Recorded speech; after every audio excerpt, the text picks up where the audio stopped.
Wow. Hello, Paulie? I'm here. Yeah. We're good. We're good. Well, we're not that good. What are you forgetting? What are you forgetting? What are you talking about? Well, there's a little acoustic number I put together. Oh, I know, but I thought you usually like to throw to it, pal. No, I was trying to stay out of the way what tonight. A blindside. I got blindsided right out of the gates, dude. Hang on.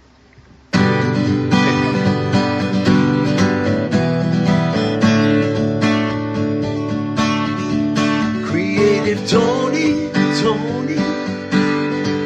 Yeah, what you doing now? You coach your little league.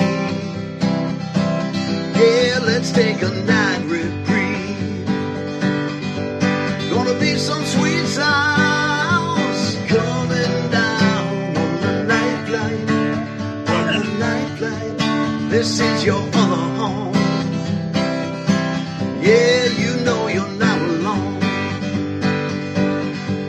Gonna be some sweet sounds coming down on the night flight. On the night flight. This is your other home. Yeah, you know you're not alone. Oh no. And now we're busy. By the way, I almost choked. And does anybody out there know the Heimlich? Do we have any registered? Oh, hey, man.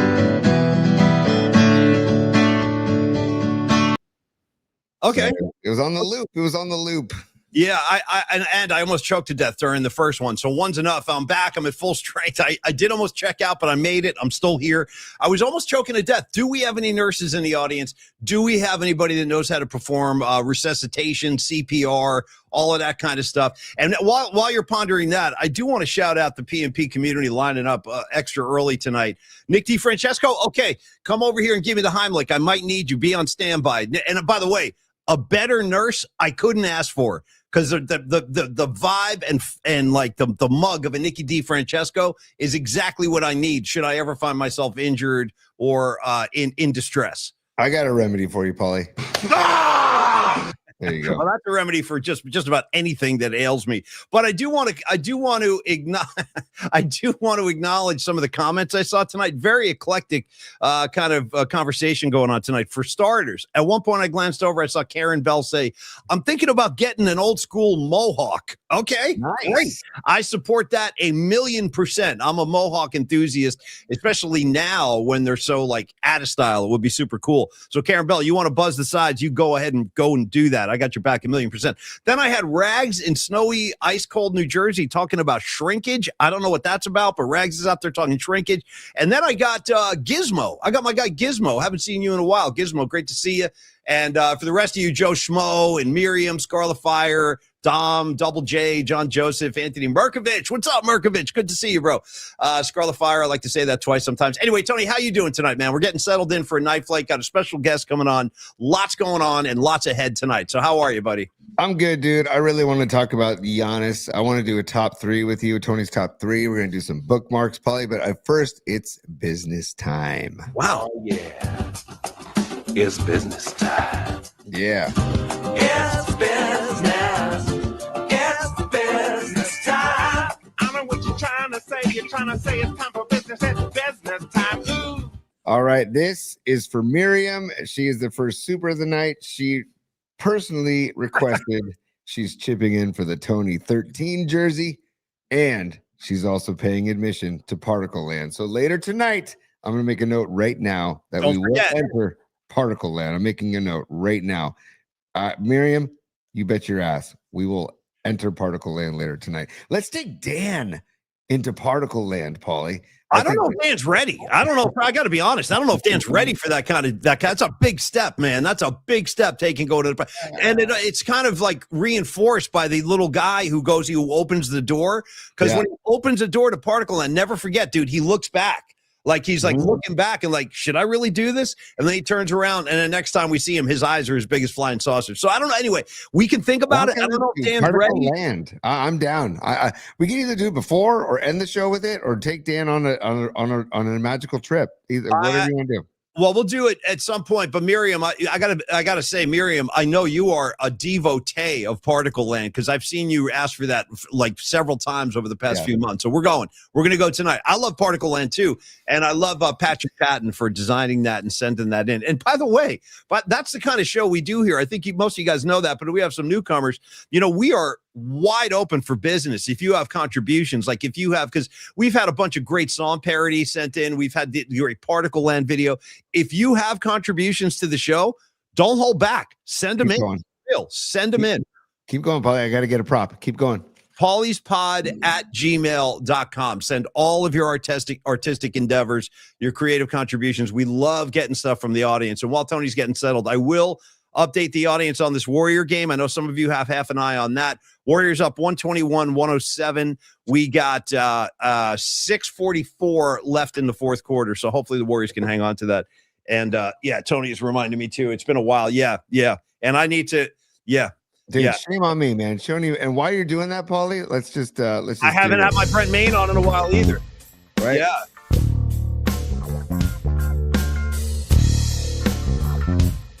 Come on. I'm going to crack my beer while this gets going.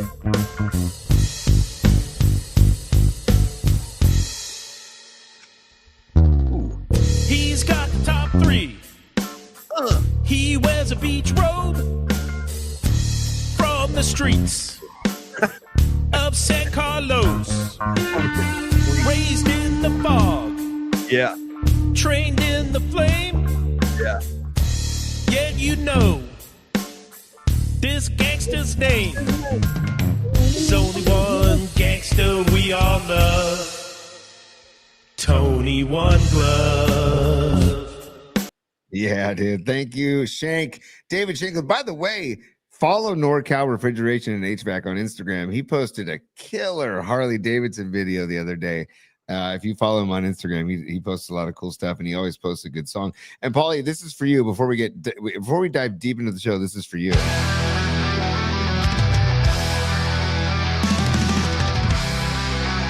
Yeah.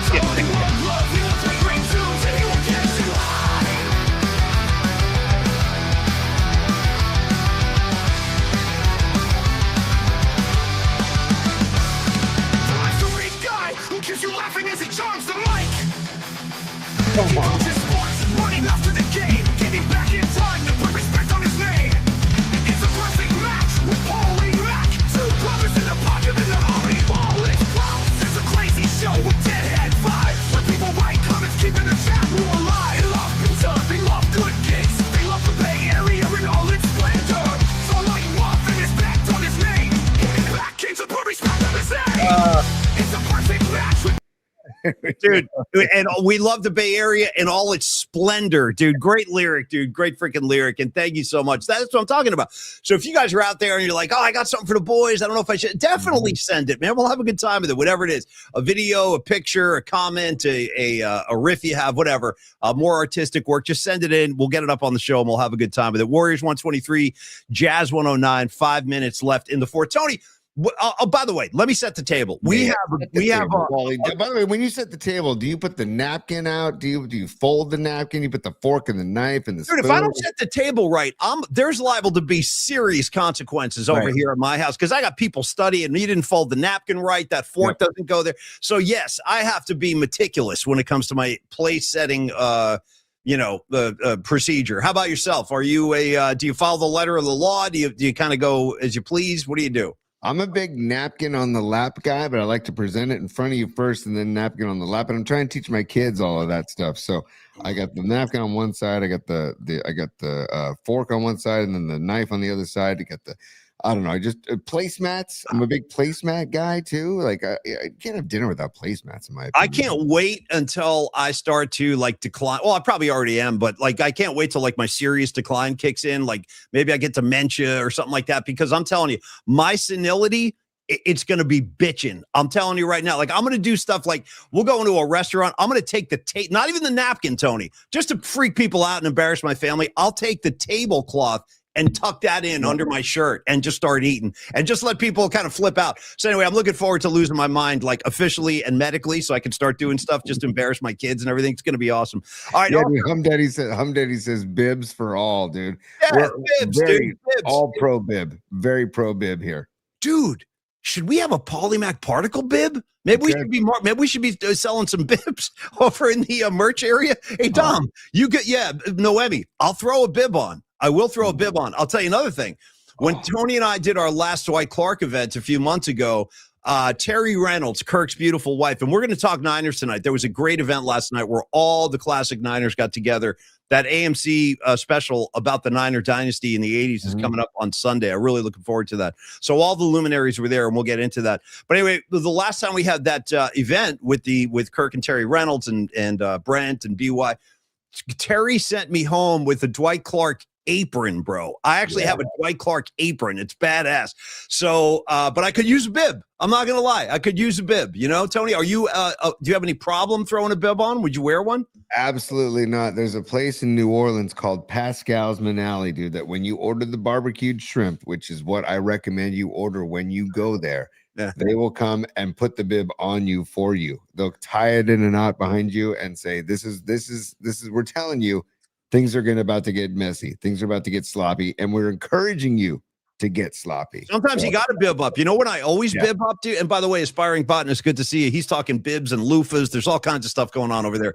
But Tony, every single time, and I would expect you're the same. And I think I've dined with you at this place. The what's the I'm forgetting the name right now. It's a world legendary San Francisco spot, California Street, Financial District. They have the great seafood stew. Help me out.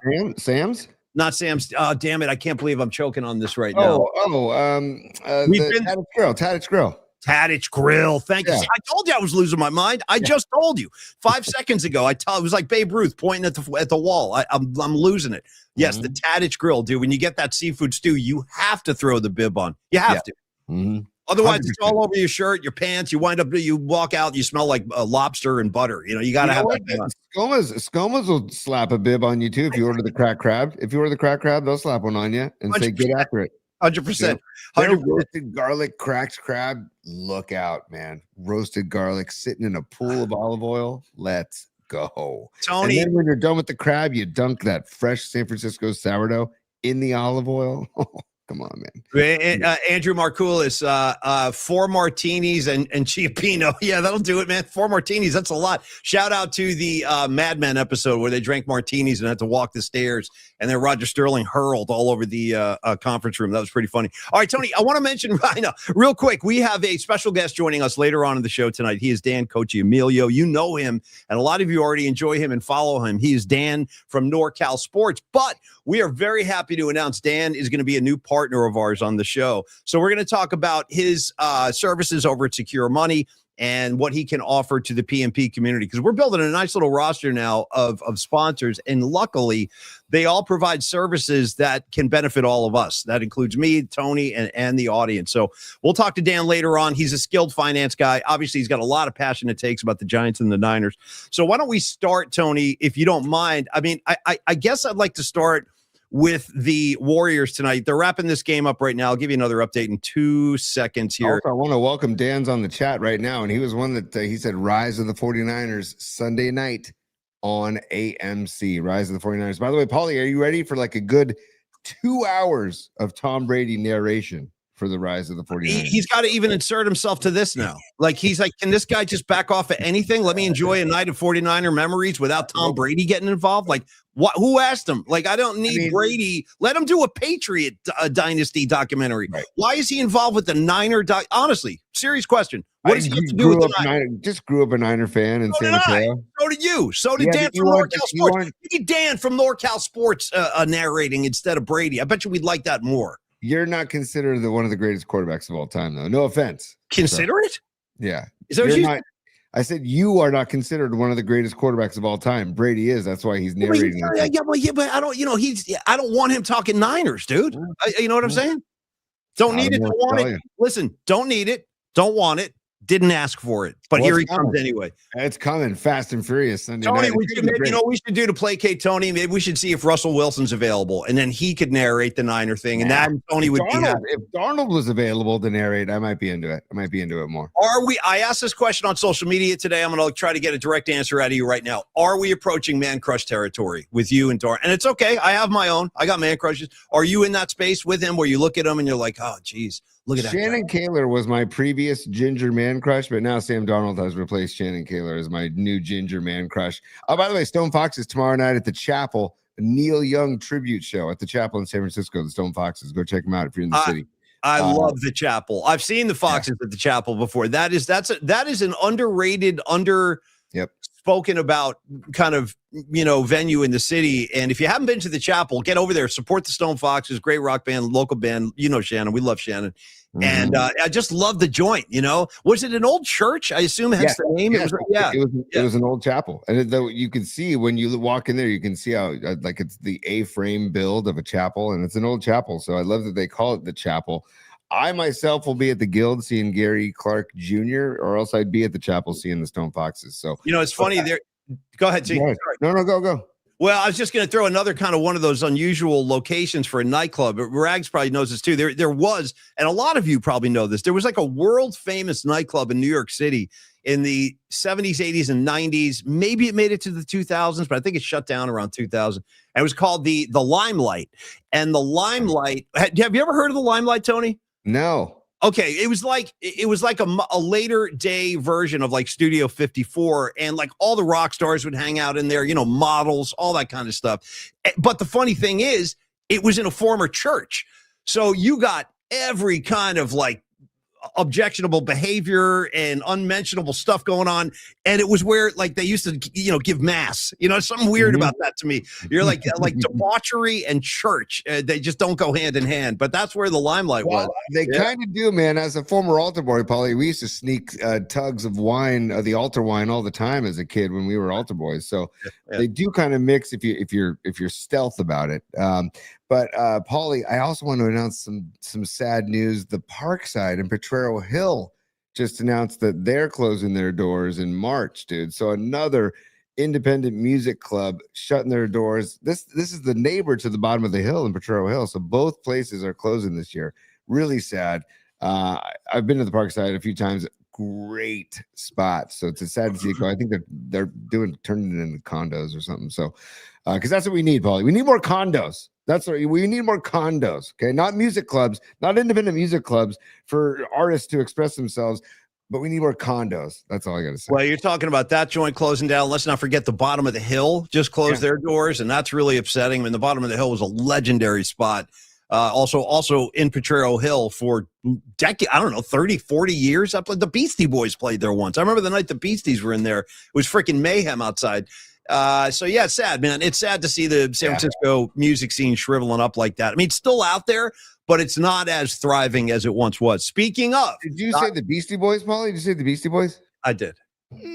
Drop. Okay. All right. Hey, Tony, how do you feel about this? I'm going to give you a scenario. You give me your natural response. Here we go, yo. Here we go, yo. So what's the sorry? Go ahead. No, finish. So what's the scenario? Go. What's the scenario? Tony, how do you feel about this? Jonathan Kuminga and Jimmy Butler for Giannis. Go. I love Butler, but sorry, you got to do it now. Same here. And I'll throw in more. I'll take the liberty of stepping into this. Joe Lacob, step aside. Let me help you out. Because yes, I will give up Kuminga. Yes, I will give up. And I love Butler too. I really do. I've always loved Jimmy Butler, not just when he put on the Warriors uniform. I've been a fan of that guy's whole career. I mean, dude, I watched him put the Miami Heat on his back and drag them into the finals. Like, he was a one-man show. Very impressed, and I love the way he plays the game. He plays at his own pace. He makes the game slow down. He can get to the line at will, and he probably does that better than anybody in the NBA, or certainly top 2 or 3 guys that can do that. But, and now he's going to be coming off this injury. I mean, listen, Giannis is a total game changer. He gives you size. He gives you shooting. He can do everything. Obviously, he's been an MVP. He's a champion. And I know Curry loves him. I don't know what the realistic possibility is of this whole deal, but that's what I'm hearing. I'm sure a lot of you saw this today too, over and over again. I saw Butler and Kuminga. Mhm. Maybe they throw in some draft picks, Tony. Maybe you sweeten the deal with a Pajemski. I would just do whatever it took to bring in Giannis before Steph is too old to really compete. And the clock's ticking, I saw Brian Windhorst was saying the clearest path for Giannis is to the Warriors. So I didn't there's see that. Tell me about that, please. Yeah, I just saw a quick video. That's all he said. Basically, is the clearest path is the Warriors because it's the easiest, it's the cleanest deal that could be made just between the two teams with avoiding a multi-team deal. I love the idea of Giannis coming here, dude. He's an international man of mystery, dude, because he's like worldly and he would love the Bay Area. Nothing against Milwaukee in that area of the country, but come to the Bay Area, man, and explore all the different cultures and all the different cuisines and all the different beautiful spots in the Bay Area. I think Giannis would love it. Curry would welcome him with open arms. Draymond would be stoked. All the younger dudes would be stoked. I think it'd be amazing. And you're gonna get at least 2 more years of just super amped Curry, who's just okay. Yeah. Nothing against Butler. But No, Giannis, we love Jimmy. I love freaking Jimmy. I know you do too. It's funny, Tony, over on the comment line, I'm watching everybody kind of react to what we're talking about. Lily, I would be stoked too, believe me. Neil Zanardi, Paulie, we need a Lake Up voice pitch. Okay, all right. Well, stand by, Neil. I got that coming. And by the way, Neil, thanks for the hospitality yesterday. Neil Zanardi from Long Beach is with us. We're going to talk about Long Bridge a little bit later on. We had a great sit down yesterday over at LBP. Papusa Fiend said, listen, if we bring in Giannis, I'm changing my handle from Papusa Fiend to Euro Fiend. By the way, what's the difference between a falafel and a Euro? I don't know. I'm asking y'all. Oh, dude, falafel is like a grain. I know what I've eaten many falafels. What's the difference? It looks like a meatball. It's like a vegetarian meatball made Correct. out of. But a gyro is in pita bread with meat and everything. So that's the difference okay. between Oh, I didn't know gyro gyros and have meat. Well, that sounds good. I should probably eat one of those. Yeah, thanks, Andrew. Gyro is exactly. Yeah. And yes, Don Peralta, a chickpea ball is falafel, basically. I'll tell you what, I ate my share of chickpea balls, especially at Grateful Dead shows. I was a falafel head. I was like my pregame meal. I would look for a hippie selling falafels and be like, give me one of those. Drill that and then get into the show. I did it many, many times. I saw Don Peralta just list. He said Vegas has the odds of Giannis landing in Golden State at 6%. That's kind of discouraging. I know there are a lot of other teams out there that want him, that can maybe offer him a more appealing thing. I mean, the greatest weapon or seductive piece we have is Steph Curry. And I also think that Giannis would enjoy being coached by Steve Kerr. I do. I think he would like that. Yes. Yeah, definitely, Paulie. That's a great point. You throw in the curve factor too. Yeah, 6%. I mean, what are the Lakers, like 15%? Like, Tom, give us some other percentages, or I'll look that up myself because I'm wondering what other teams have higher percentages. I feel like Giannis can call his shot here, right? He can. He definitely can. Yeah, and I would think that the Bay Area would be a very intriguing place for him. That's just my 2 cents. Well, not only that, but I mean, you were talking about like the posse, and I mean, think about it, dude. Let's be fair. And I got no problem with Milwaukee. You know what I mean? You got Hank Aaron over there. You got freaking, the Happy Days guys. Bob Uecker, dude. You got the Uke. Dude. I got Bob Uecker. I got Brewers Ball. I got Richie Cunningham, Fonzarelli. They're all from Milwaukee. But I got to tell you, San Francisco. We're as Joe Lacob said, we're light years ahead. San Francisco is we have far more to offer than little old Milwaukee, which I think Giannis would enjoy. But if Giannis needed a little flavor, a little memory of home, dude, we can take him right over to Kakari, one of the greatest Greek restaurants in the entire city. And by the way, shout out to the freaking wine list at Kakari. Oh, totally. Yeah. And I'm not a wine connoisseur, but I've seen their wine cellar. It's bigger than my house, Tony. You know what I mean? It's bigger than my freaking house. Dude, so anyway, a couple things, dude. First of all, the only thing the Bay Area doesn't have that Milwaukee has is Haas and Pfeffer Incorporated. We don't have Haas and Pfeffer Incorporated. Schlamatho, Haas and Pfeffer Incorporated. Yeah, we're gonna do it. Give a city rule, we'll take it. Totally. Give a city rule, we'll break it. Yeah, a little Laverne and Shirley. I grew up with that crap, dude. Laverne and Shirley, man. Me too. And Laverne and Shirley for life. But I see Noemi chirping a little bit saying, yeah, Giannis, come to my Lakers. Noemi just... What?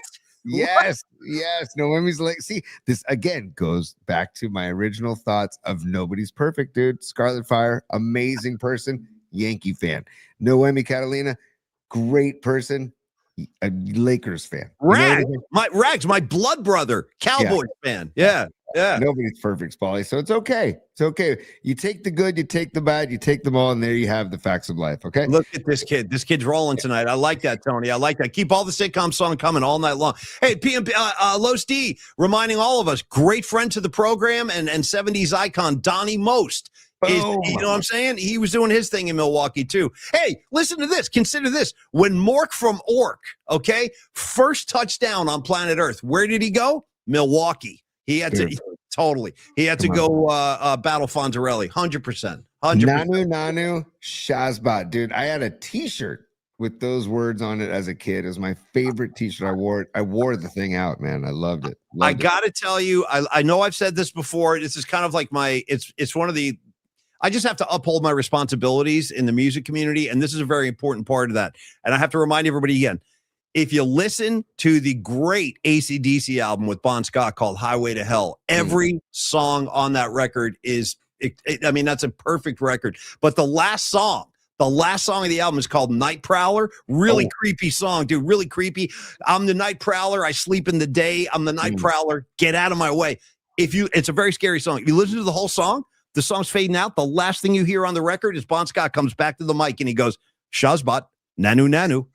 And if you think about it, that is the last time we ever heard Bon Scott's voice, because then he passed away and he left us. But so the last recorded piece of Bon Scott is Shazbot Nanu Nanu, just for your head. Yeah. Paulie, I cannot listen to that song. I have PTSD of that song because when the Night Stalker was on his rampage when I was a kid, I read an article that was this like a song that he would listen to. Oh, I bet he did. It's like his theme song. It was like written about him almost. Yeah. So it's like I can't listen to that song anymore because that song scared the living S out of me, dude. So well, anyways, we need to talk about the Night Stalker, but I'm glad he was caught. The night he got caught, I was like, I wanted to have a party. Down in LA, he got hit by pipes and stuff. It was crazy.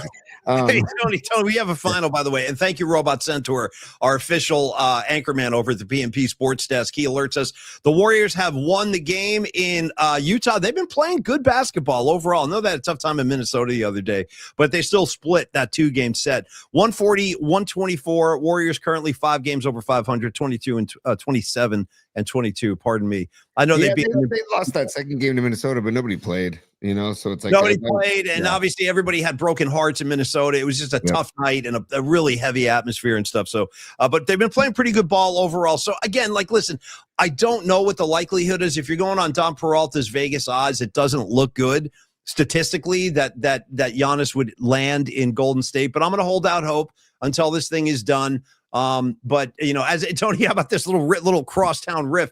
As a Giants fan, I'm already used to and I'm conditioned to get my hopes up for these free agents, and then they never come to San Francisco. So I'm used to it. You know what I mean? Like, I'm conditioned for a big letdown if Joe Lacob can't close the deal. I just did a quick search, Paulie. It says the Knicks have the best odds. I've heard that. Yeah, the Knicks. It's an appealing place. I mean, they're probably the one or two top 2-3 teams in the East. They might even be the best team in the East, depending, when the season's over. And that would be the final piece. I mean, you add Giannis to the Knicks, they could probably find themselves in the finals like this year. Yeah, no question. And that's the same argument about San Francisco I would give about New York with just the multicultural aspect and he would. I hope he doesn't go south though, like the blinding lights of the big city too. What if he turns into like Robert Downey Jr. in less than 0? You know what I mean? He can't stop. Like Giannis goes corrupt once we bring him into the big city. I hope not. I'm just breaking his balls. He's a good guy. Giannis is a really good kid. And hold on, dude. I got a Night Stalker update. Hold on a second, dude. I got Pine Needle, first of all, saying, what's all this Night Stalker talk? And then I got Dan Coccimigio, who's joining us in a little while from NorCal Sports. Yeah. Night Stalker Richard Ramirez escaped prison in Chino, California, the town I was living in. It was a freaky thing. That guy was out there in 1984. Dude, Dan. He escaped? I didn't know he escaped. Did you know that? Yes, I unfortunately I was like, I want to read about this guy getting caught or get something. So I would just because he was around San Francisco and LA, and then he was just wild, man. It scared the living bejesus out of me and my sisters. So, Dan, I appreciate that because I was freaked out too, man. So glad he was caught, and I can't listen to Night Prowler, Paulie. I'll listen to any other AC/DC, just not Night Prowler. I'll tell you what you're going to listen to. You're going to listen to the Polymac Particle Boys talking about Peralta Arts and Company. That's what you're going to listen to, because it's time to talk Peralta Arts and Company. One of our favorite people on the planet Earth. His name is Dom Peralta.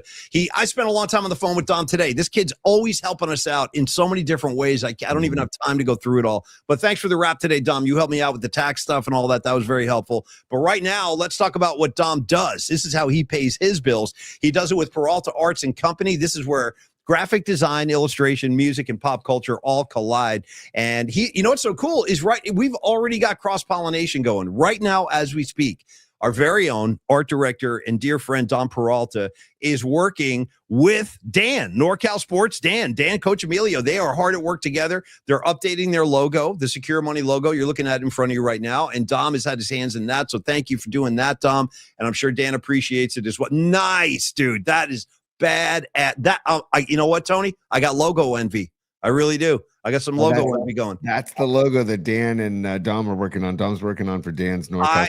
I need that. I need that on a shirt. I need that on a hat. I need that, Tony. I need that on a bib, if I may. Yeah. Dude, no homers, just truth. Now that is freaking money, dude. Great job, Dom. Great job. That is so fantastic. Leave that up there. Leave that up there for a couple of minutes, because I want to finish telling you about Dom's services. Dom and Peralta Arts will channel pop culture as they do. Music. Dom's a big music lover. And, of course, all the energy within the Bay Area community. And he does that with every project. He's got a piece of the Bay in everything he does. Behold, you can see it right there. Mm-hmm. I see the glow. I see the globe right there. Logos, posters, fine art, and brand visuals, all that celebrate Bay Area culture. And we do love Bay Area culture around here. Your story deserves bold visuals. Peralta Arts and Company brings them to life with Bay Area soul. I know you got soul. And contact Peralta Arts and bring your next vision to life. Look what he did. Look what he just did for Dan. You got the proof right there. Have Dom go to work for you, man. Give him an assignment. Be like, Dom, I got, my parents' 50th wedding anniversary. I need a big poster.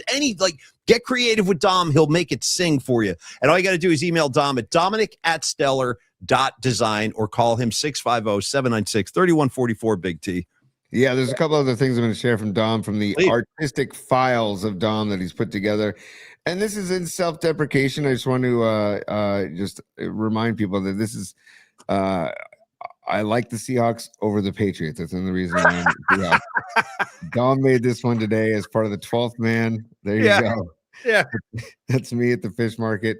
12th man flag in the back. And then earlier this week, on Monday, I believe it was, he had the there it is, the Seattle Fish Market. He threw me into the Seattle Fish Market catching a fish. Or am I throwing concentration? Look at with your Seattle friends. You're so happy with all of your Seattle paisan. The guy on the far left, what, he got suntan lotion on his nose? The joy of you guys enjoying a nice day at the Seattle Fish Market. It looks like a lot of fun, Tony. A lot of fun. It'll be a lot of fun watching the Seahawks beat the Patriots. So look how happy your boys are. What are their names, Tony? What are your friends' names? Well, I can't recall. It was Introduce them. It was such a fun time that we never even got to the pleasantries of introducing ourselves. We were so focused on the fish. It's awfully nice that you put on your vinyl overalls too to protect yourself from all the fish droppings that could. You can see your boys got suspenders on. You've got the big smock on. You meant business, Tony. That's clear. Everybody can see that. Well, and like the Seahawks come February 8th, is it? February 8th, they mean business as well, and they're going to handle their business. I think they cover the spread. I think it's 4.5. I think they cover the spread and win Super Bowl 60. Darnold gets a Super Bowl ring before Lamar Jackson, before Josh Allen. Very interesting. So. Okay. Well, very good, Tony. Thank you. Okay.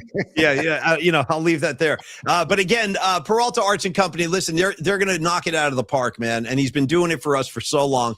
And again, you've seen all of the imagery that he's made for the show. He's made our logo.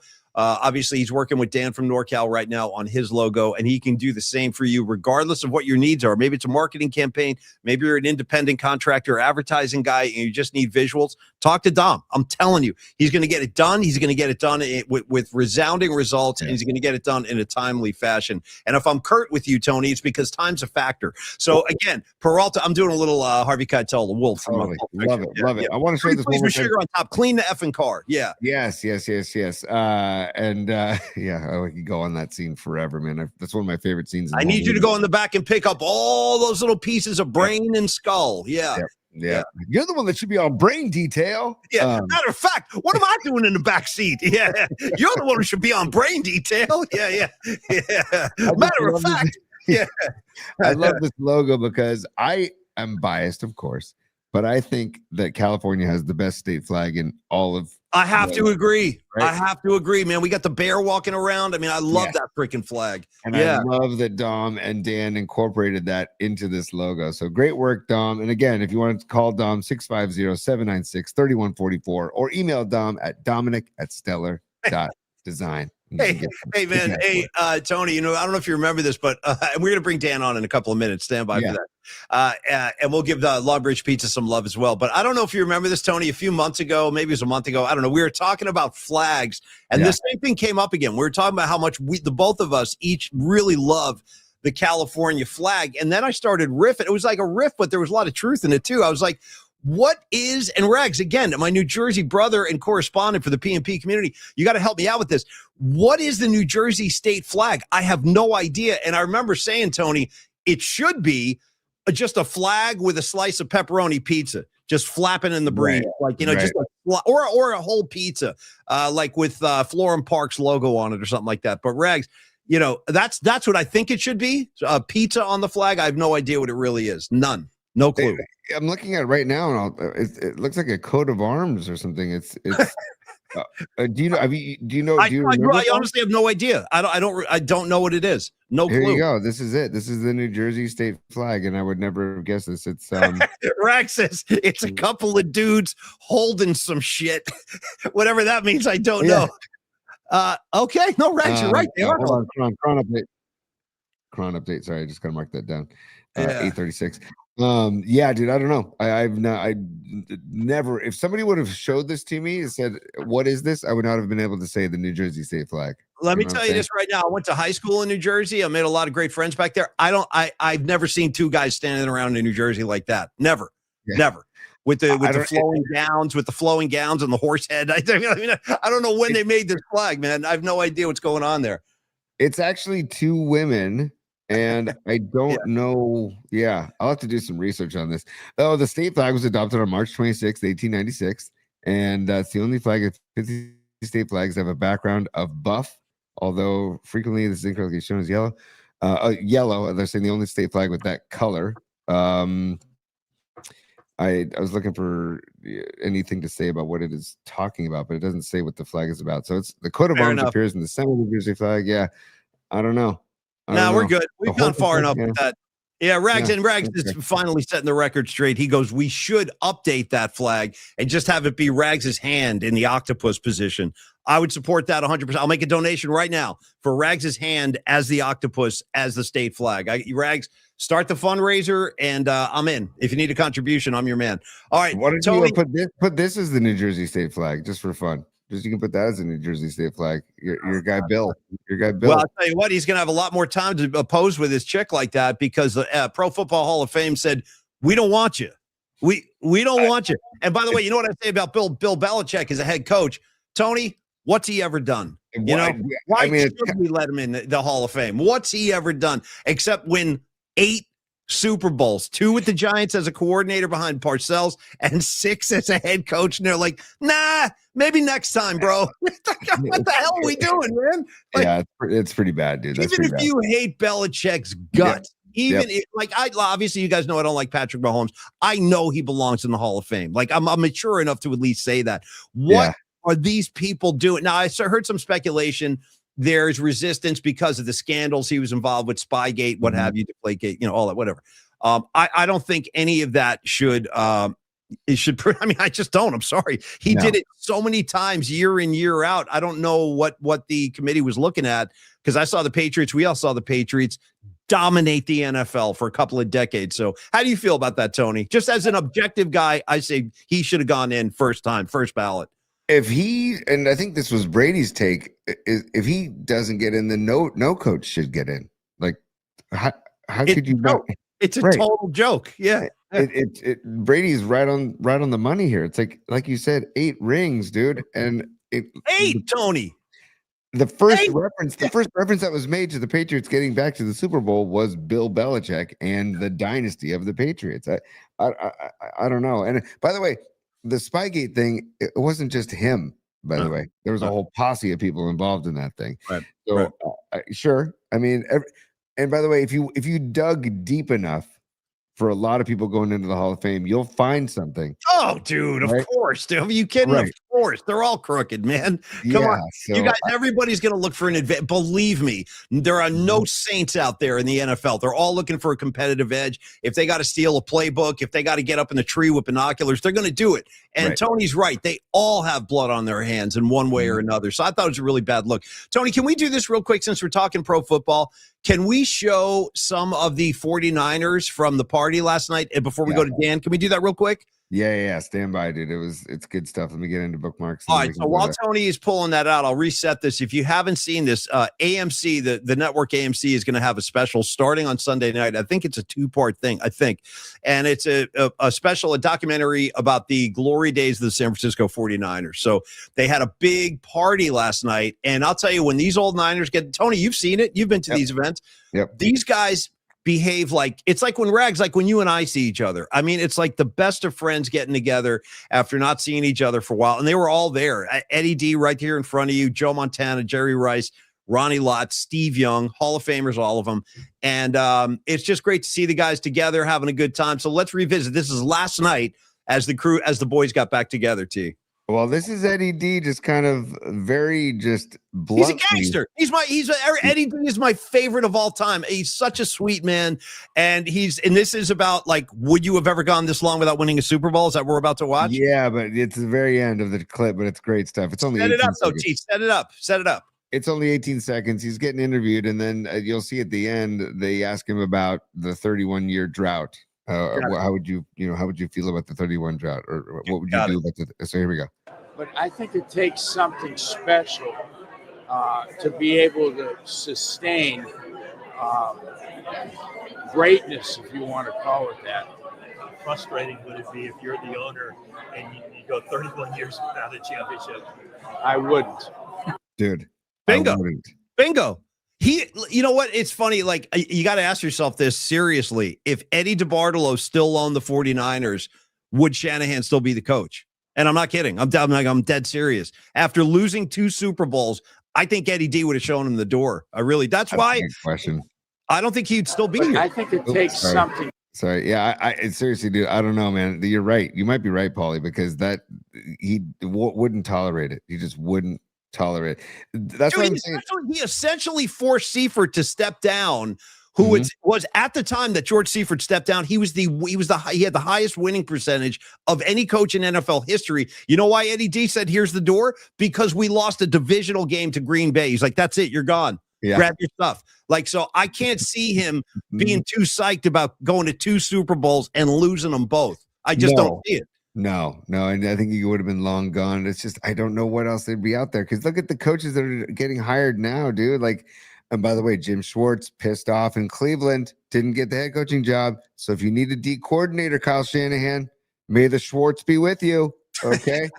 Or as they say in Spaceballs, Tony, my Schwartz is bigger than yours. Dude, and both Spaceball references. I love Spaceballs. And there's supposed to be another Spaceballs movie coming out this year. Let's hope so, man. My Schwartz is bigger than yours. And Tony, let me see a couple more Niner clips, and I want to meet Dan. I want to introduce Dan. Oh, yeah. Here's Joe. Let's give you some Joe. Stand I'll take as much Joe as you're giving. Yeah, he says he can't pick a favorite Super Bowl ring, but stand by. Here we go. Okay. Volume's good. Yeah, we go. No, they're also different. Like the 81 was the first time you go. 84 we played at home. 80, was it 89 and 88, yeah, 89 and 90. You know, you go and you play Sam Leitch, who was my first coach here in San Francisco. And, you know, it's like beating your best friend. You throw a touchdown to win at the end of the game, and then you find out it's not very good to play really well. You throw a lot of touchdowns because they take you out of the only game you don't want to come out of, the Super Bowl against Denver. And so they all have special needs. Dude, he still looks so freaking good, by the way. Tony, let me tell you how much I love that man. I freaking love Joe Montana. No, you were right. There's more Eddie D. Let's see what he's got right there. There we go. There we go. Stand by. This is Eddie D. By the way, look at Eddie D with the hairstyle. Let him go. Let him go. Whatever he wants to do. Maybe he'll get a mohawk with Karen Bell. Nice. Nice tie knot, by the way. Look at that knot. Yeah, let him go. Tie. Let Eddie do his thing. Absolutely. Here we go. Stand by. Yeah. I think it's important that they can see what happened and the legacy that was created. The great players that we had, who are all still dear friends of mine. Yeah. I think this really, really helps. I hope it also helps the present day 49ers. If they can see this and watch it and see what we were able to do, I think it will help them because they've had some great teams. They've just sort of been unlucky, if you want to call it that. They had, their injuries and everything. They've been to 2 Super Bowls. I thought they were going to go this year, but I think this will help them too. That's so good, man. God, Frank gets me so emotional. You see Eddie D out there. It makes you think about what was back in the day, how like unstoppable the Niners were. And I'll never forget. Last thing I'll say, and then I want to bring in Dan. I want to say that when the Niners won the NFC Championship in '94, they beat Dallas. They're down on the field at Candlestick, running around. Steve Young's taking a lap. Eddie D gets up on the podium, and they're giving him like the NFC, conference championship trophy, whatever the hell that thing is. And he grabs the mic and he goes, Eddie DeBartolo. It's out there. You can find it on YouTube. They just finished beating the Cowboys. The game's over 5 minutes. And he grabs the mic and he goes, and by the way, he's like, I want to thank the players. I want to thank the fans, blah, blah, blah. And he goes, and by the way, we'll be back in 2 weeks with the Lombardi trophy. Thank you. And he walks away. And so it's like in other words, there was no doubt. Yeah. And he's like, we're not going to the Super Bowl to lose these bad boys. We're coming home with the trophy. So anyway, I miss the swagger, I miss the confidence, and I miss the certainty of those years because it just harkens back to, the best era in 49er history. And we're still trying to get back there. 100. That's why I'm so fired up for this, to watch this show, The Rise of the 49ers. I'm really excited. Regardless of the Brady factor, I'm very excited to see all that footage. I was just watching the drive. Carlos De La Fuente sent us on text. He sent the drive against the Bengals from Montana. He sent it on text. I watched the whole thing again. I was like, every snap. Yep. Quickly, and I'll get out of bookmarks real quick, and then we'll bring Dan onto the show. What I loved watching was how quickly Montana got rid of the football. The D-line didn't have a chance to get in there because he was so decisive. He was just carving. And the drop back. Watch the feet on the drop back. He glides, dude. He's a freak. He's like a dancer, bro. He glides back and then bam, darts, bam, darts. Dart to Rice, dart to Craig, dart. Like Rice, nobody throws a football like that anymore. Joe is a surgeon, man. He throws such a beautiful ball. Anyway, sorry. Underrated catch by John Frank on that drive. Early in the drive, underrated catch. Tony, please. Dr. John Frank. Yeah, Dr. John Frank, exactly. 86, if I'm not mistaken. Number 86 with the neck roll, the neck roll. And by the way, so right after that Super Bowl, he's like, you know what, guys, I'm good. I got my Super Bowl ring. I'm going to go back to my medical career now. And that opened the door for Brent Jones. Enter Brent Jones. Yeah. Respect, man. Respect. Hey, real quick, before we bring Dan on, there's a couple of supers.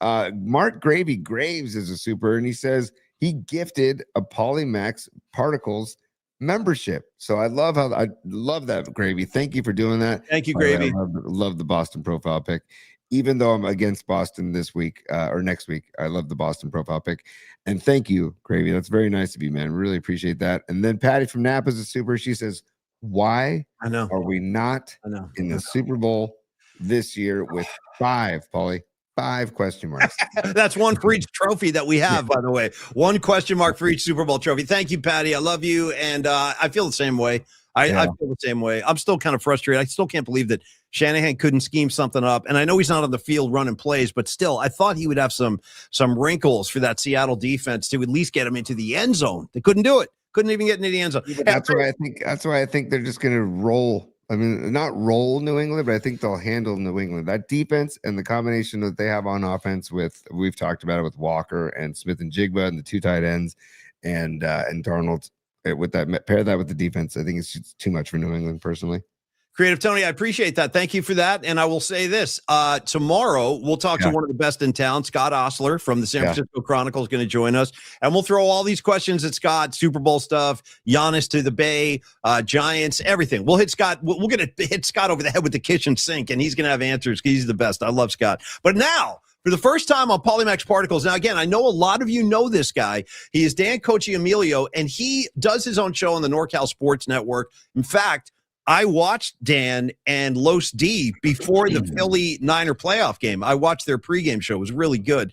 And I know Dan is a passionate Giants fan, passionate 49er fan, big Bay Area guy. And but let's meet him now because he's our newest partner, and we're going to bring him on as a formal sponsor. We'll start his ads on Friday. But for tonight, I just wanted you guys to meet him and get familiar with some of the services he provides. If you've never met Dan before, Tony, let's do it. Yeah, let's bring Dan into the show. Let's say, hey, what's up, Dan? There he is. Hey, guys. Great to be on. Great to be with you guys. By the way, Dan, look at that backdrop, man. I love the wall of hats. Yeah, that's the standings. That's the night, the last year, the way it ended up. Nice. 2025. Yeah, Giants crawled all the way up to 3rd. Hey, do you make those changes throughout the season? I start messing with them after about 3 weeks into the season. You know, I just I don't want to change them every day. But you started talking Niners, and man, I said I got to grab. I had this hat on. I says I got so many hats. It's unreal. Yeah. I got Giants, Niners hats, Warriors, all coming out.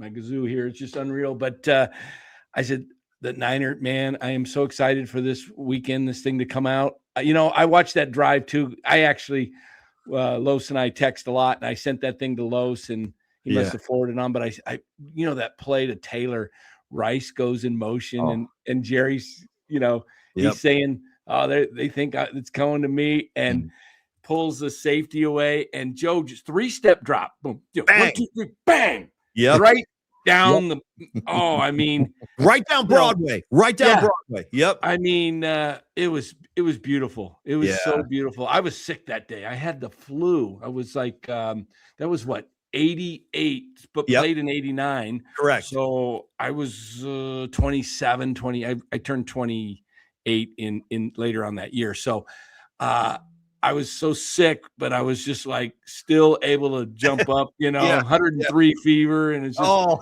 had that awful flu that goes around once in a while, but that was such a, that game it was 6-6 at the end of the 3rd. And when you play squares, right? Yeah. Yeah.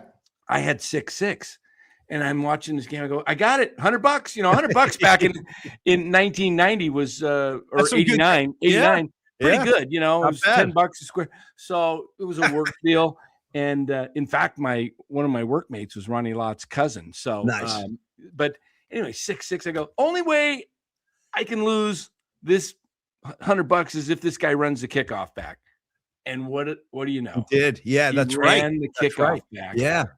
Oh man. Yeah. So, well, I never won any squares before in those games, and I that was the one I was going to win. Well, let me ask you this, Dan. Right before we brought you on, and you probably heard us talk. And by the way, we will talk about Dan's services and all the everything he can offer to the Polymax Particle community. We're going to get to that in a minute. But a little sports first, Dan. We were just and I guess that was me, but I was speculating that if Eddie DeBartolo was still the owner of the 49ers and he was still involved, and as passionate as he was back in the day, I don't think Shanahan would still be here.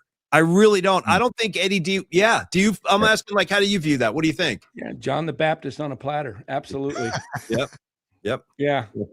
No, he would have been gone. I mean, he got rid of Seifert, like you said. They lost to Green Bay. Seifert won 2 Super Bowls. I know. Mm-hmm. Yeah, 2 Super Bowls. But that's See, that's because Eddie DeBartolo established that standard. It was like, Yep. we're not here to win the division. We're not here to win like a playoff game. We're here to win Super Bowls. That's what Yep. we're in the business of doing. And I feel, Dan, like that whole concept and that whole atmosphere has really been lost over the years. Yes, they've had a lot of success, but I got to say, Dan, we're extremely frustrated as 49er fans, and it's been so hard to watch them not only go to 2 Super Bowls with Shanahan. How about this? Think about this, Dan. In both of those games, the Niners had 10-point leads in the second half and couldn't close.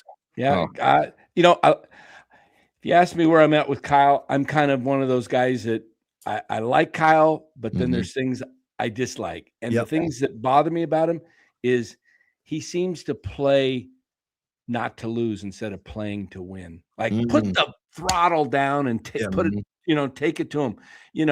Just 4th and 1 in your own territory. I think I'll punt. That Rams game in the NFC Championship, I think they had 4 times they had the ball 4th and they were up by 10, and he just didn't want to put them away. He was just kind of let the Rams hang around. Yeah. When you got them beat, man, you just cut the head off the snake, man. Get rid of them. But that's me. I'm a little more aggressive. Yeah.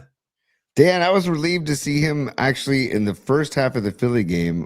Towards the tail end of the first half, he was actually trying to score some points. We had Juwan Jennings jogging back to the huddle, jogging back to the line of scrimmage. But I was excited to see, instead of Shanahan kneeling on it, even though we had 3 timeouts on the board, he actually went for it. I'm like, okay, this is maybe a new wrinkle for Shanahan, and maybe he takes notes in the offseason, and we see more of that next year.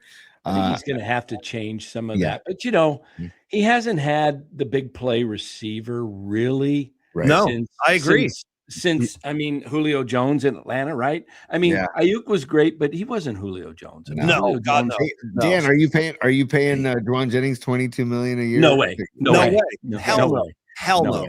No. He's not even really at best. He's a good number 2 at best. There you go. He's okay. Yeah, he's okay. He's an average. He's good. He's a good possession receiver. He's had a few good games. This guy's over here asking for $20 million a year. It's like, Holmes, no way. No way. So, and you're right, Dan. You really nailed it, because you're right. The Niner offense has not had like a real marquee wide receiver in some years. Even when Debo was at his best, it was brief. It was like a brief flat. And it was more. It was more. Sweeps and slants. It wasn't like down the field plays. Nope. He just hasn't had that. He had a great offense in Atlanta. He had Julio Jones, and he had those 2 backs, Freeman and can't remember the other guy, but they had 2 really good backs. Yeah. And of course, he had the great quarterback there that now is running the Atlanta Falcons. Yeah. I saw him, Matt Ryan, in a game in Arizona in the playoffs. That was back when Arizona was the 4 seed. They won the year they went to the Super Bowl, actually. Right. Yeah, the year they went to the Super Bowl, and that was a great Super Bowl against Pittsburgh, man. They almost had it. Yeah, that's right. And Paulie, you mentioned Debo. Dan, I asked Paulie this off the air before the show, and we were going to get into it at some point. But since Paulie brought it up, and since we're talking Niners right now, I've seen chatter about bringing Debo back. No, to the Niners. No, please, no. Dan, I saw that the other day, and I said, what the hell would you be doing that for? The guy cannot separate. Now he's like 3 years older than when he was actually decent. Yep. He had that 1 year, 21, where he was, all pro, all world. I think he was the cover of, he was NFL player, offensive player of the year or something. He was unbelievable. But we're going into 2026. Yeah. The way this guy plays, right, he beats up his body. Yeah.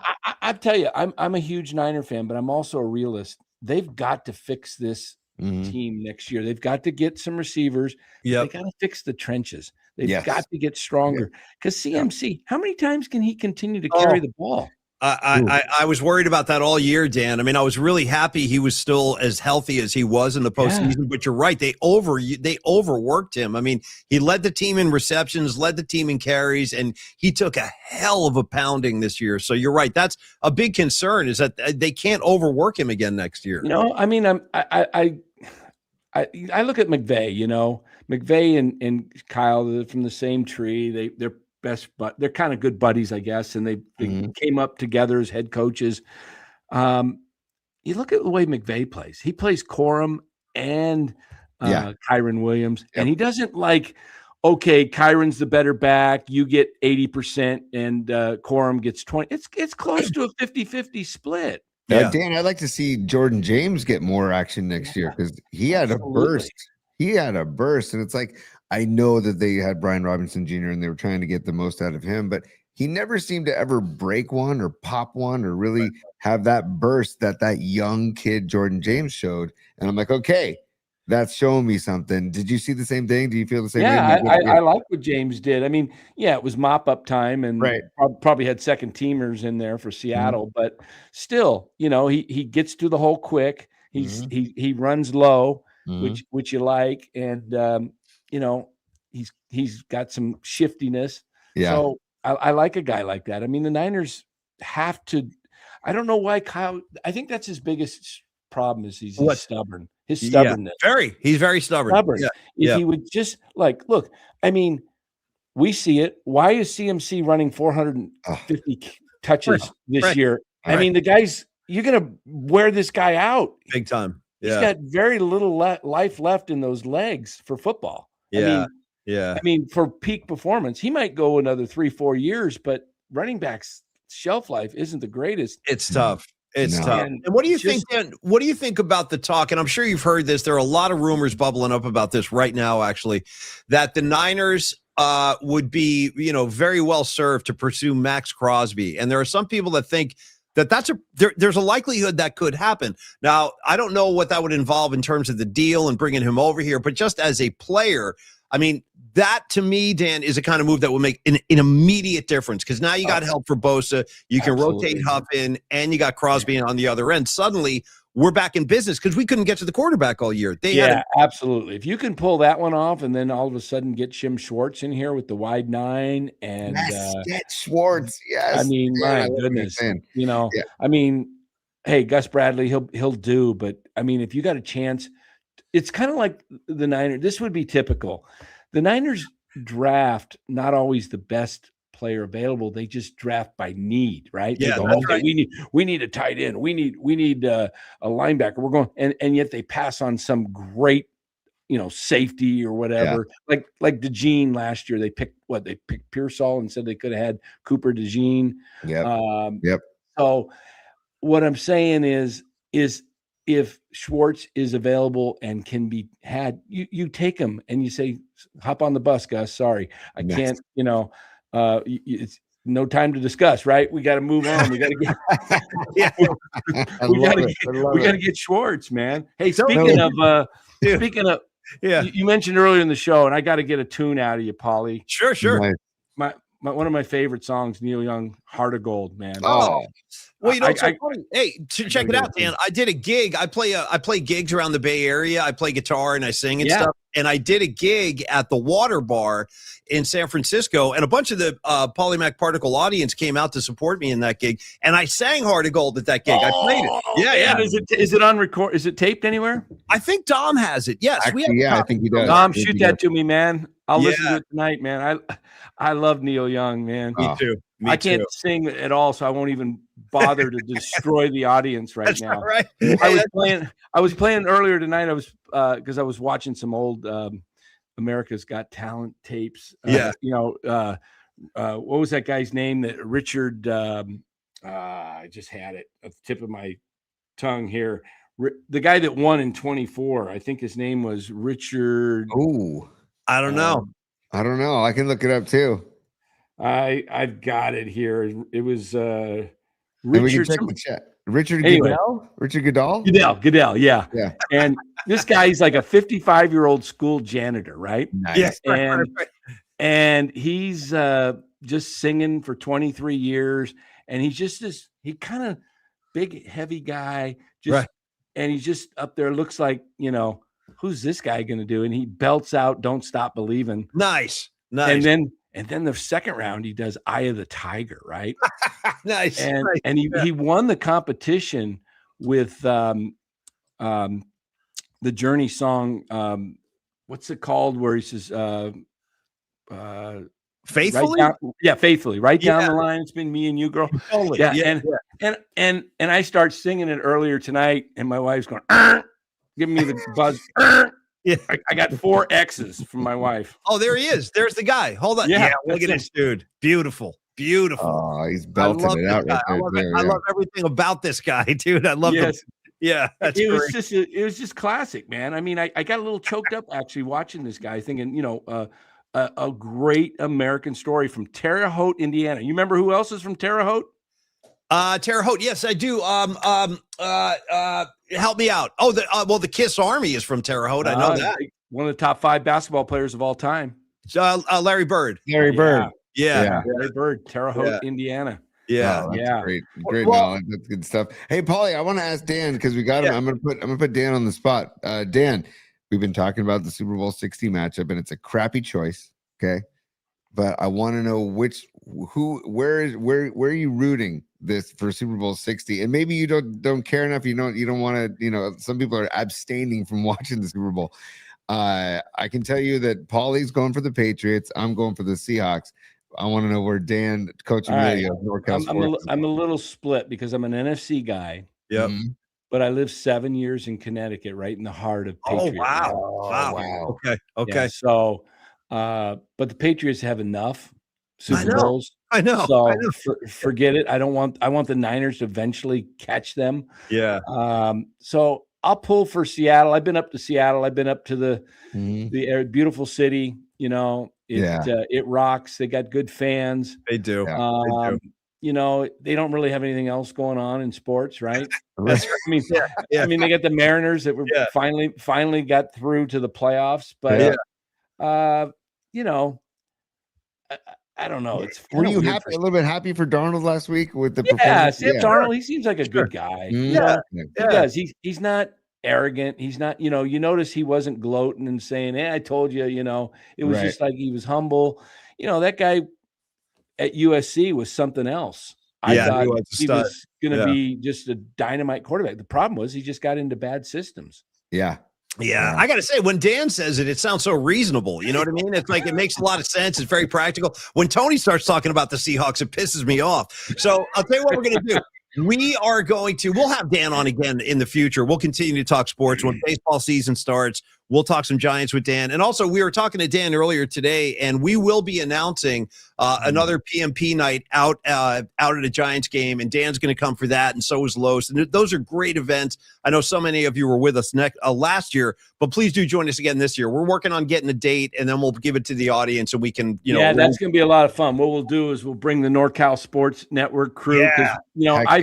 My followers, we originally started NorCal Sports Network with the idea of being, doing Giants, Warriors, and obviously the 49ers, maybe a little Sharks. I love what the Sharks are doing. Yeah. And I'm not a WNBA guy, so I joke with that, but we don't all good. Yeah. Not allowed on NorCal. No offense. My daughter played basketball. She enjoyed playing basketball, but I like watching stuff happen above the rim. I just do. It's just my thing. I like, But anyway, here's the deal with NorCal Sports Network. We've kind of been pushed by YouTube into more San Francisco Giants space. We'll cover the Niners, we'll cover the Warriors, but our views shoot up when we're covering the Giants. So we're gonna promote the heck out of this thing together. Nice. And, I know you guys had about 45 or so last year, right? Something like that. Yeah. 45, 50, something like that. Yeah. We'll see if we can bring another 50 or more. Yeah. And we'll have between the two channels, we'll get over 100 people and maybe we'll get ourselves up on the scoreboard there too. Oh, Heck hell yeah. yeah, man. Hey, Well, Dan, we'll pack Longbridge pizza before the game, and then we'll go Yes. over to the ballpark. We did it last year, and also, Paulie, I know you're real quick. I just wanted to, because Dan is such a Giants baseball guy. The Vitello era. Your thoughts about the risk that you're into it? Yeah, because I'm I into and Paulie is You too. like We're both into it. Like it's a roll of the dice, but I like the timing of the roll. Timing was perfect. They needed Yeah. to do something. You got to wake up this team. I really think this team is. I think this year they break the 500 cycle. They're God, either I going to go above or below. I don't Yeah. think they're going to be middle of the road. I think Tony might be able to pull some of these guys to get them fired up. I love the Harrison Bader signing because me too. he's a fiery guy. You got Drew Gilbert. He's going to be maybe the fourth outfielder. You're going to have some passion on this team. That's And good. we haven't seen any passion at Third and King since I know. 2016. That's a I mean, great 2021 was a great year, right? I mean, It was a great year. It was, but I love your choice of words right there, the passion. And you're right, it's been very vanilla at the Yard for several years now. And you know what, Drew Gilbert, he reminds me of like a young Lenny Dykstra, just like a fire plug, man. He's not afraid. He's always providing a spark. And Dykstra did that when he played. So I hope you're right, Dan. You're right. I mean, we need some spark. We need some life. And we'll talk a lot of Giants. But before we let you go tonight, Dan, I want to talk a little bit about and let the audience hear about some of the services you provide. So Dan is a finance guy. Okay. He's a financial advisor. He can provide all kinds of services, but I should let you kind of explain. We can get people over to the website, securemoney.com, but it's better to hear it from your mouth, Dan, just to talk about the kind of services you provide and offer. Yeah. I have been doing this, guys, for about 30 plus years, but 26 years on my own with Secure Money. I started it back in Connecticut, actually. From the Bay Area, was living down in Southern California. I got brought back to the Connecticut when I was working for a company down in Bakersfield. I was a sales manager for a large healthcare company, and they got bought out and merged with another one called Secure Horizons. I don't know if they're still around, Secure Horizons, but anyway, it was like, hey, we don't have room for all this management. So I'm like, okay, what am I going to do? Well, I got recruited to go all the way back to Connecticut to start up their Medicare program in 1997. Nice. So I was there right when UConn basketball was just winning championships. So it was kind of cool. So I became a UConn Husky basketball fan. But I went back there, and then after a few years with the government stopped paying some of the funds that they were paying, this, it just kind of fizzled out. And so I said, well, I'm tired of this corporate stuff. I'm going on my own. Nice, man. And I started on my own in 2000, and I've been doing it ever since.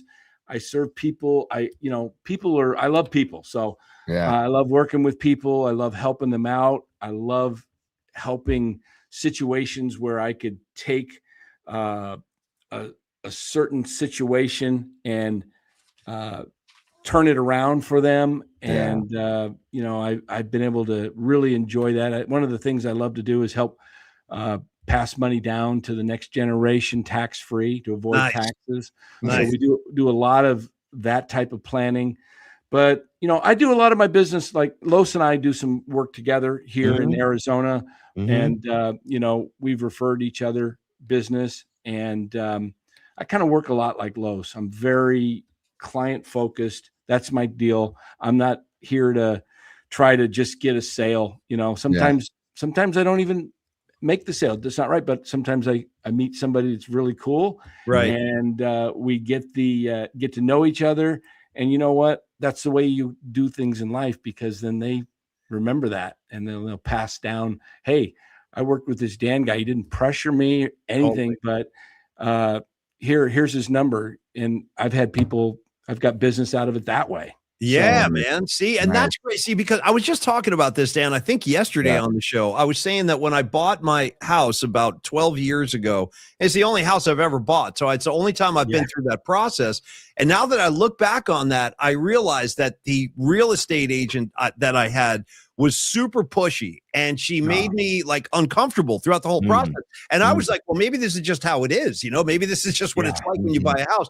But I've talked to enough people and I've grown up enough to see that it doesn't have to be that way.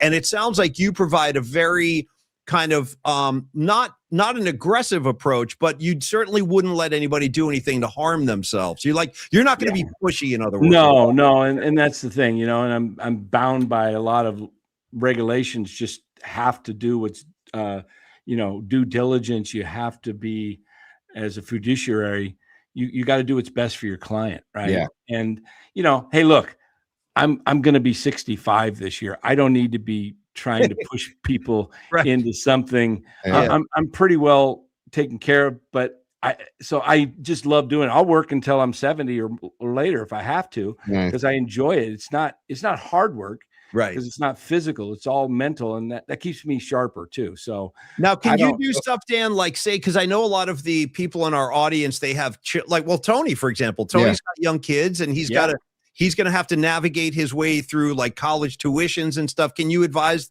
those kinds of situations? Oh, yeah, absolutely. Absolutely. Yeah. Well, Paulie, I was going to say, like, the life insurance right there. I don't know if there's many more important decisions you can make in your life than making sure that if something were to happen to yourself, that your family is taken care of and set up.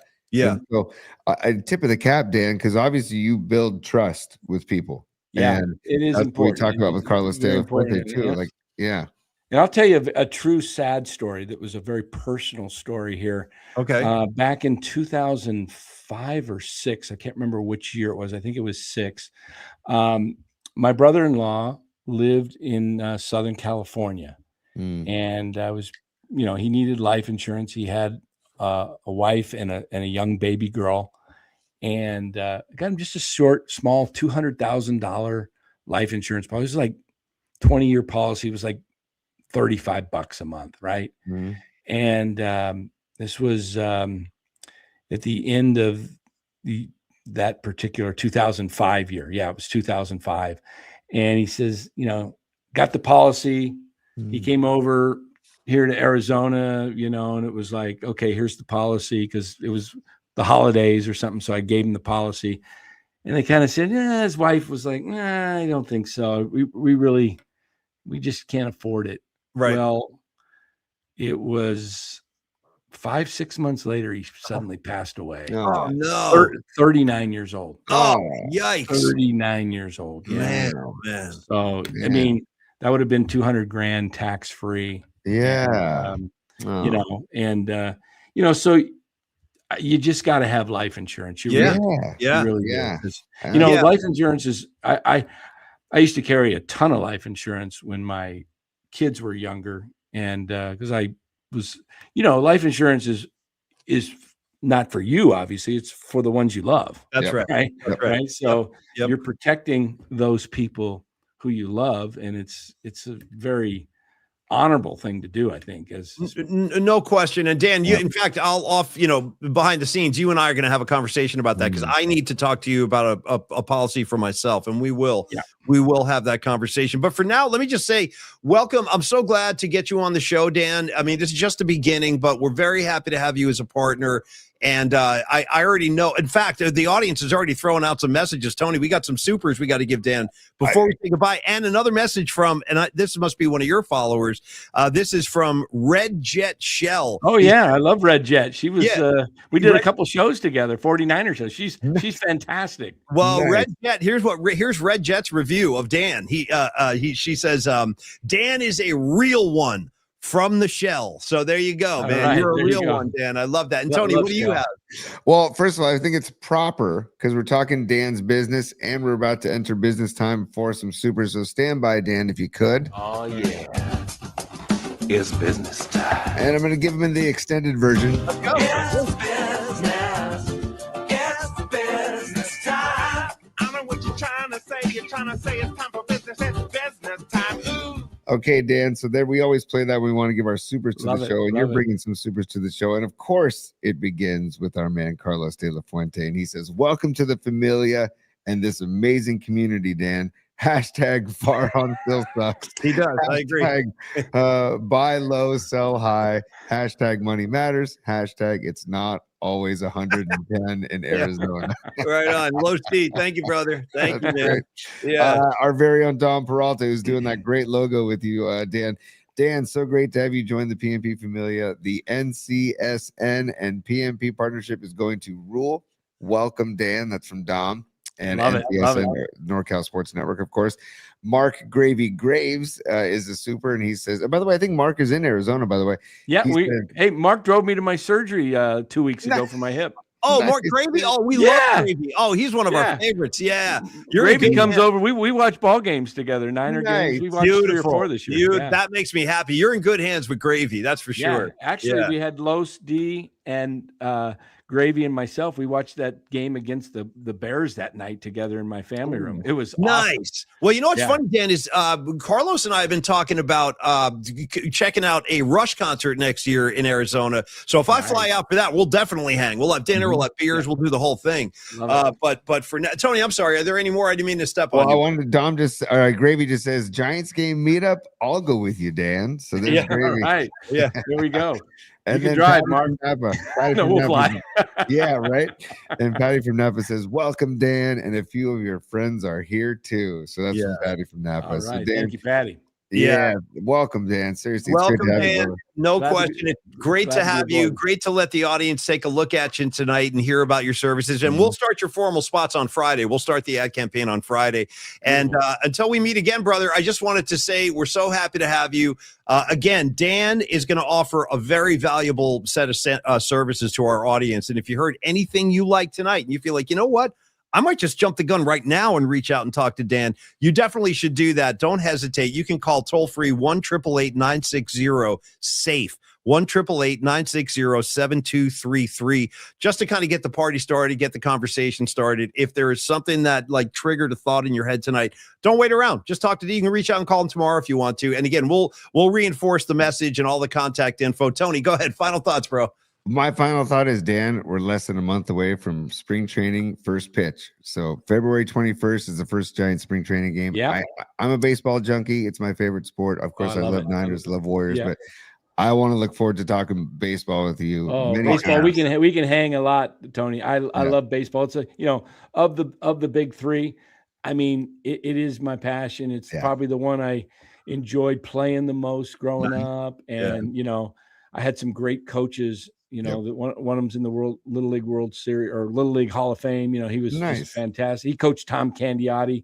Tom Candiotti was on the same team as me, but he turned 13 when I came on as a 9-year-old. I was drafted. I was drafted as an 8-year-old kid into playing the majors at 9. And this guy had a system. I didn't get to play much at 9. He groomed guys. He was like UCLA, John Wooden. He would get guys in. Yeah. And then by the time we were, our second, definitely by our third year, we were running the team in the last 2 years. And he just kept rolling guys over. He'd draft like 3 or 4 9-year-olds every year. And then he'd build them up.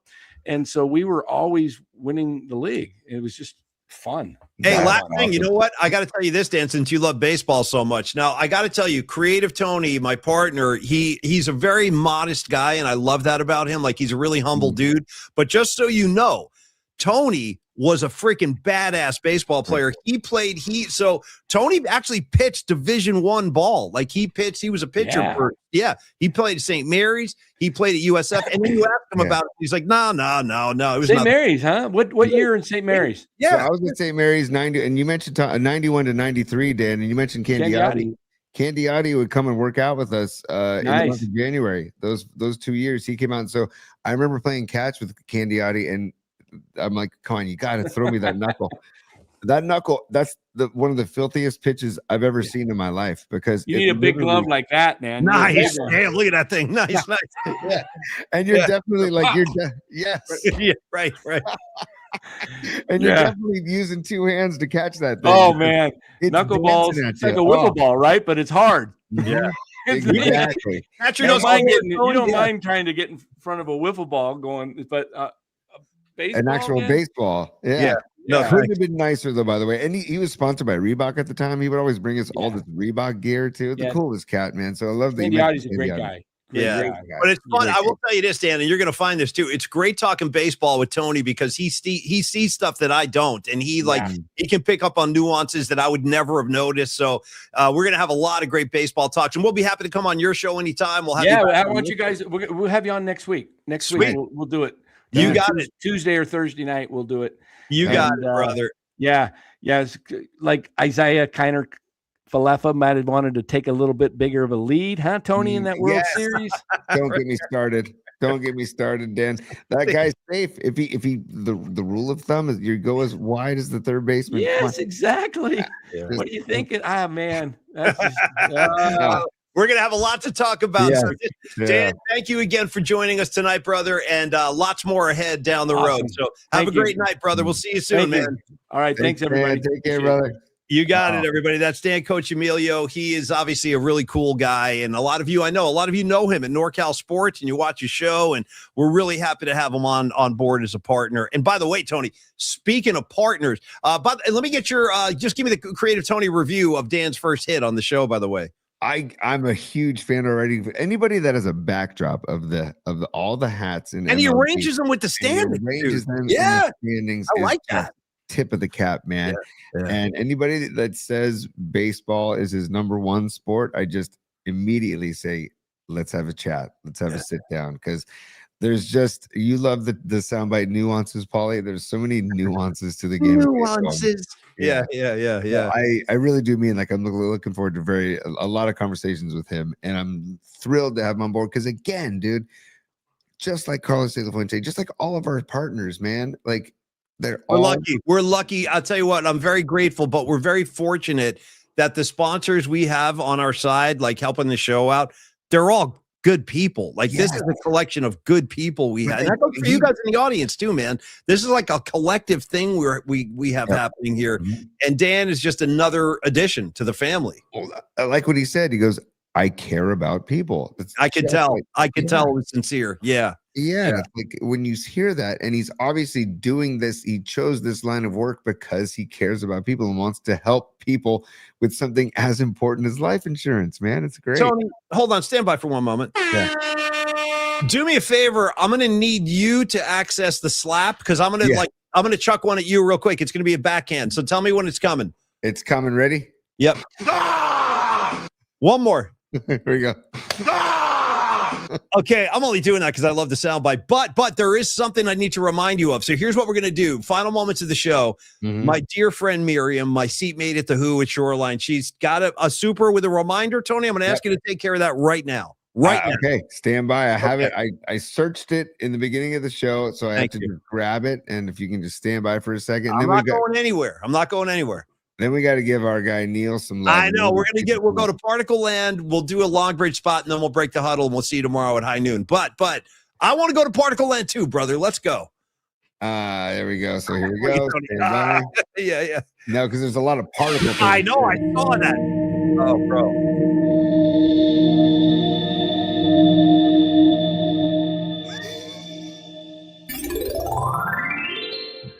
Welcome to Particle Land. Yeah.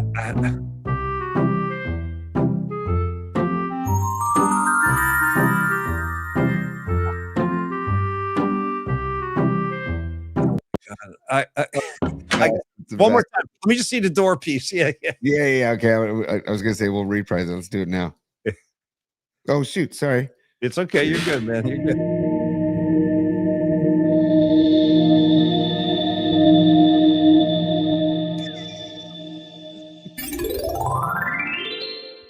Welcome to Particle Land. Yeah, well, listen, that's for you, Miriam. So it is so good. I agree. And by the way, I got to tell you that I bear a strong resemblance to this guy.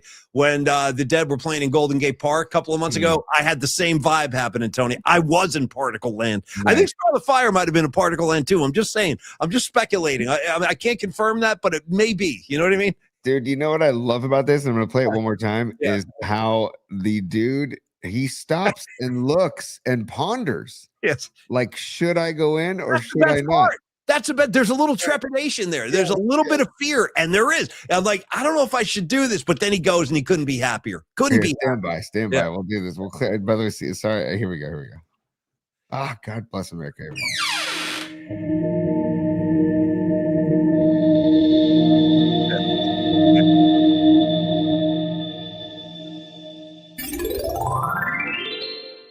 Welcome to Particle Land. Oh, God bless everybody. God bless America. I like the flute, dude. Me too. Me too. Oh, it's the best. I just want to make a clarification from the musical corner of the. That would be a clarinet. That's a clarinet. It's not an oboe. It's not an oboe. I know my reed instruments. That is the clarinet, my friend. I'll tell you another thing I know. I know reed instruments, and I also know pizza. Yes. Aha. See the transition underway. Yeah. I'm not going to go into the oven yet because I want to give some pizza porn, but go for it. Tony, you know what, Tony? We don't have to go in the oven tonight. Make it easy on yourself. Trust me. Listen, I sat there next to Tony yesterday when we did the show in the Longbridge Pizza Clubhouse broadcast studio. I don't know what this guy's doing during the show. There's so much stuff in front of Tony. It was actually making me nervous. Like every time I would look down there, I'm like, Jesus Christ, thank God I'm not doing this. So Tony, I can't thank you enough for everything you do for the show, but don't worry about the oven tonight. Red Jet, you like the ears. I like the ears too, man. I like that too. And I like Longbridge Pizza. We did the show from Longbridge yesterday. And Tony, I want to do that maybe at least once a month going forward. Yeah. It's just, there really is a different energy when Tony and I are in the same room and riffing and looking at each other and all that kind of stuff. It's just cool. So we'll do more of that. But also, right after the show, we went downstairs and we ate at Longbridge Pizza. Neil was hanging out with us. Andre was in the house. Steven was in the house. The whole gang, man. Everybody was down there. And I'm very happy to report that I broke the pattern. I had to break the pattern of ordering the polymac pie every time I go in there. For the first time ever, I branched out and I tried the spicy meatball pizza. Nice. Holy cow. Have you tried that yet? I know you're not a meat guy, but have you tried just a bite of the meatball pizza? No. But what I also branched out yesterday, and I had the Island Vibin pizza, and I don't normally order pineapple on a pizza, and I know it's a polarizing topic. Trust me, I know. But I'm down with pineapple. There's one thing that divides the country more than anything else. It's pineapple on pizza. But Tony, go ahead. Yeah, I'm down to have pineapple on a pizza every now and again, and this pizza was so freaking good. Now, I don't get it. It comes with Copa, hot Copa, and pepperoni. I didn't get either of those just because I was staying. I wasn't meat curious yesterday, but you can get it with hot Copa and pepperoni as well. And it's got the Calabrian chili paste, and it's got the vodka sauce, and it's got the pineapple. It's freaking outstanding. Tony, I hate to do this, but the riffs are coming in fast and furious. Here comes now. Rags is a jokester. You got to understand. Rags is always riffing. He just threw this out there. He goes, Tony only eats meat when he's in Seattle. That's why Tony rules. Look at the response. A lot of guys would be upset by that. Tony's just laughing. See, I love you, Tony. I really do. You are the greatest sport of all time, and that was a great reaction. Great reaction. The best, dude. The best. Man, that's because Rags, man. Rags had me actually pulling for the freaking Cowboys in the game this year. Yeah, he's had that effect on me too. I know he's had me figure. But again, like I say, the Cowboys are posing no threat to anybody, so don't worry. You can root for the Cowboys. True. Yeah, very true. But Paulie, I was going to share this because this is some pizza porn. This is the Sophia pizza that I love. Give it to me. Well, the vodka sauce. You got the mozzarella. You got the ricotta. You got the red onion. You got the honey. You got the Parmesan. Yeah. See, watch them squirt the honey on top of this too. Here it comes. There it is. There it is. There it is. Right there. Come on. And then you got the mozzarella. Come on, man. The Parmesan. So that's the Sophia pizza. Ooh, that's a good looking pizza, man. Right. Good looking pizza right there. Come on, man. And the sourdough crust. The sourdough crust. No, it's the best. I've said that a million times. The sourdough crust, I think, is one of the secrets to the entire flavor experience. No big deal, dude. Don't go out of your way at all. Just drop it like a hot potato if you don't have it. But do you happen to have those pictures from yesterday's lunch available? And if not, don't even worry. We'll boot it to Friday. Don't worry. No, I have them available. I can show one. I can just do it the old school way. Look at this. All right, hold up the phone. Go for it. Here, stand by. Yeah. This is Paulie's burger yesterday. Okay. You're damn right it was. Now, would you guys hold it against me if I nailed a burger and fries and then left home and I walked home with a pizza, the meatball? That's exactly what I did. I ate this and that burger was freaking killer. There they are. Nice, Tony. Nice. That's Tony's on top, and that's my meatball pie on the bottom right there. Yeah, look at the island vibing on top. I forgot about the green onion too. And then you got the meatball pizza down below. Look at those two. And Well, it's the funny, meatball- 'cause, dude, Neil rules, by the way. Paulie and I are trying to He really decide what pizza to have. And Neil goes, why don't you just get two smalls? Just I'm a get I got to tell you, I'm a Denardi head. I was ready to just eat the burger and be more than satisfied. And then he was like, get a couple smalls. I'm like, okay, all right, let's do it. And then Tony got his pineapple. I got my spicy meatball. But I think the reason you would like the meatball, Tony, is because it has a kick. Like it has like some hot chili, I think, on it, or hot chili. I don't want to say the wrong thing. It might have been crushed red pepper, whatever it is. It's spicy and it's a very tasty pizza with the sourdough crust and the meatballs, dude. We've talked about just ordering a side order of meatballs at Longbridge, which you can do. Just get some meatballs for the table. They're so good. It's like everything else, like the tomato sauce, the cheese, like the care and consideration that he puts into like all of those ingredients. They really, and the meatballs are like that too. The meatballs are bad ass. Tony, do you eat the meatballs when you're in Seattle as well, Tony? No, I don't do the meatballs. I'm all about the fish at the fish market, Paulie. That's I'm all about the fish. And, all right, well let's do this. Why don't we I'm all about the fish. Listen to this guy. Yeah. I want to fine. Oh, good. What's this one? What's that? This is the Gabagool, man. This is the Vinny's Gabagool, which is on Wednesdays. So they're closed now, but Wednesdays, remember, Vinny's Gabagool. And the Vinny's Gabagool is named after Neil Denardi's dog, Vinny. So Vinny's Gabagool, there it is right there. You got all the sopressata, you got the cured meats, you got the Calabrian chili peppers, you got the red onion. It's it's a mighty sandwich, along with the chicken parm and the drunk cluck. So you can't lose when you come to Longbridge Pizza, man. And then the beers, dude, and then the freaking beers. We've talked about the beers many times. Yeah. Get on down there and join the Vibe Tribe. You will enjoy the serious pizza. You will enjoy the laid back vibe. You will also enjoy the hands down. This is not even up for debate. I'll fist fight somebody over this. They have the best music you will ever hear in any restaurant in San Francisco. Hands down, period, end of story. There will be no discussion. There's no debate. You're getting everything from, I don't know, Zeppelin to the Stones to Black Sabbath to the Grateful Dead to Tony's Guys Fish. You get some Pearl Jam thrown in there. It's a really, they put a lot of thought into the playlist too, and they're always working on them and updating them. So again, get on down to Longbridge Pizza, 2347 3rd Street in the Dog Patch. Again, laid back vibe, serious pizza, and they're open every day of the week except for Monday. That's when Neil takes a day off. They do host private parties in the back. Get on down there and find out why we love them as much as we do. Hey, Tony, Paulie, on that note, real quick, Dubs are back at Chase Center on Friday hosting the Detroit Pistons. If you happen to be going to Chase, get on down to Longbridge beforehand for a nice cold pregame beer and a nice pizza pie. You won't regret it. Or if you're not going to the game, just come and watch the game at Longbridge Pizza. You can't lose that either. Or order longbridgepizza.com. Make your order. Sorry, Tony. Thank you, man. I want to say this too before we wrap up tonight. That a couple of announcements tomorrow. Again, Scott Osler from the San Francisco Chronicle will join us. Scott's one of our favorite guys. Tony and I have had Scott on a million times over the years on our old podcast, on the new show. Tomorrow's going to be great. And then it looks like, final announcement of the night, we're really excited about this. It looks like there is a very good possibility Tony and I will be broadcasting live from Radio Row next week on Thursday. We're going to go right into the scrum, dude, right into the Radio Row mayhem that I thought I was done with. Dude, Al Pacino, just when I thought I was out, they pulled me back in. Because Radio Row is fun, but it's like getting thrown into a mosh pit. Like, you know what I mean? Like, you turn around, there's Michael Irvin. Then you turn around, there's Roger Staubach. You turn around, there's Mean Joe Green. Like, it's football mayhem. And I think Tony and I are going to be in there on Thursday doing the show. So we hope to bring you some good guests. And by the way, Ollie, they're pushing every product under the sun. So whoever comes on with this, the best of all time. I forget who was pitching this. It might have been Marcus. Was it Marcus Allen? Somebody came on our show and was pitching. Ready for this, Tony? Over the top guac. Like this guacamole, over the top guac. One of my all-time favorites. We've had like hair restorations. We've had like male arousal supplements, all kinds of stuff. So, and that's the funny thing. What Tony's saying, a lot of the former players, they will go to Radio Row because they're pitching products and stuff. They're like, I got this new fly swatter. Check it out. It's got a Giants logo on it. Dude, when we went to New York for the Super Bowl, we ran into Vito from The Sopranos. Yes, that Vito from The Sopranos, who had to flee to New Hampshire, because of his lifestyle choices.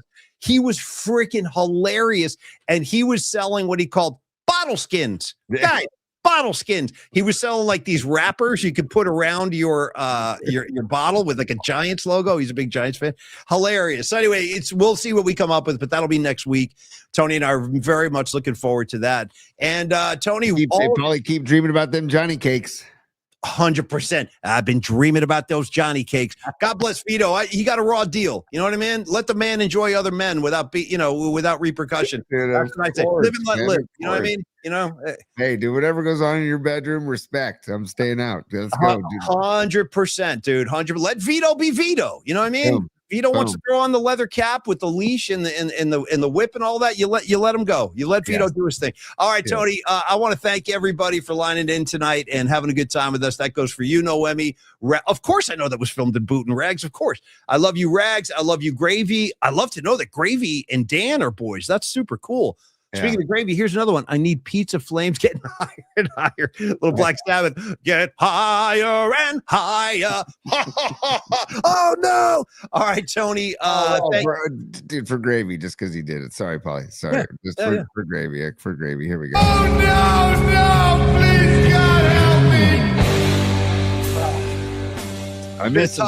Me too. It's been tough, dude. Ace Frehley, Ozzy Osbourne, Sly Stone. Now they're throwing Bob Weir on the pile. It's too much. Enough is enough. You got to stop. You got to stop. Let my favorite people stay around a little while longer. And I want to thank Dan for joining us tonight, too, from NorCal Sports. He was awesome. Tony, we'll do great. Paulie, real quick, sorry to cut you off. Miriam, I know you mentioned this, but I want to make sure people know that she did her second super of the night, and we got Miriam into Particle Land. Love the reminder, Miriam. Please be Miss Particle Land. Always remind us about Particle Land. And then Escobar Cheeks the third is the super, the last super of the night. He says, Vito was #meet curious. Hey, I'm not holding it against him, Escobar. I'm not. I'm a live and let live kind of guy. Vito wants to throw on the leather cap. I got no problem with that at all. I guess the boys in the Soprano family did, though. Ultimately, he had to meet. By the way, speaking of leather caps, Paulie, I recommend everybody at some point go to the Folsom Street Fair. Go to the Folsom Street Fair. I've done it. I have. Me too. I've done it. I've done it. Do it. Dude, I went to the Folsom Street Fair with my first wife, who's pretty conservative, and the stuff we saw going on was, I don't think she was ready for it, and none of us were. I got to tell you, but more on that tomorrow. We can revisit my Folsom Fair, Folsom Street Fair highlights tomorrow. Creative Tony, send everybody into the night the only way you know how. Go ahead, brother. You bet, bud. Here, hold on. I was looking for. There we go. Business hours are over.